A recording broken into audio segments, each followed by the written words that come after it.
Hello' student, আজি আমি বৰগীতৰ ইম্পৰ্টেণ্ট কুৱেশ্যন এনচাৰ চাবলৈ যাই আছোঁ। তো ব'লা ভিডিঅ'টো ষ্টাৰ্ট কৰোঁ। কবি পৰিচয়ৰ পৰা তোমালোকে তেওঁৰ জীৱনৰ এইখিনিতো গোটেইখিনিয়ে চাব লাগিব। তেওঁৰ জন্ম আৰু এইখিনি তেওঁৰ চমু পৰিচয় পৰীক্ষাত আহেই। আৰু তেওঁৰ মৃত্যুৰ চনটো হৈছে 1596 কোচবিহাৰত। আৰু শব্দ অৰ্থৰ ভিতৰত ধিয়াই শব্দটো চাবা আৰু তেওঁৰ মুখ পাকটো চাবা আৰু পাঠবোধৰ পৰাও তোমালোকে চাব পাৰা। বৰগীত কাক বোলে এইটো চাবা আৰু শংকৰদেৱৰ 12কুৰি গীত ৰচনা কৰিছিল আৰু ভণিতা থকাৰ মুঠ ভণিতা এইখিনি চাব পাৰা। আৰু বৰগীতৰ লক্ষণটো তোমালোকে চাব নাপাহৰিবা আৰু ব্ৰজাৱলী ভাষাও চাবা।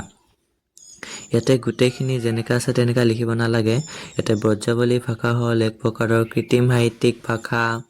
ব্ৰজাৱলী ভাষাৰ মূল ভেটি মৈথিলী। এই সাহিত্য ভাষাক ব্ৰজবোল আৰু অসমীয়া ভাষাত ব্ৰজাৱলী ভাষা বোলা হয়। পশ্চিমা হিন্দী অপভ্ৰংশৰ লগত ইয়াৰ কোনো সম্পৰ্ক নাই।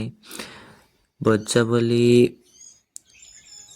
এইটো লিখিব নালাগে, এনেকা লিখিবা। ব্ৰজাৱলী ভাষাত স্বৰধ্বনিৰ অধিক প্ৰয়োগ হোৱাৰ বাবে শ্ৰুতি মধুৰ হয়। এই কুৱেশ্যনটো ইম্পৰ্টেণ্ট নহয়। ইয়াৰে কবি কিহত আতুৰ হৈছিল? বৰগীতৰ ৰচক কোন আৰু কি ৰাগত বন্ধা আছে?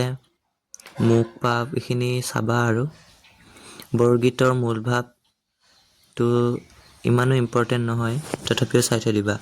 এয়া চাব পাৰা চমু পৰিচয় এইটো আহে। আৰু ব্যাখ্যাটো ক নম্বৰটো চাবা আৰু গ নম্বৰটো চাবা। 5 নম্বৰটো চাই থৈ দিবা আৰু 6 নম্বৰৰ এইটো আহে। আৰু শব্দ অৰ্থ ইয়াৰ আধুনিক ৰূপটো ইমান ইম্পৰ্টেণ্ট নহয় আৰু ব্ৰজাৱলী ভাষাটো ইম্পৰ্টেণ্ট আছে।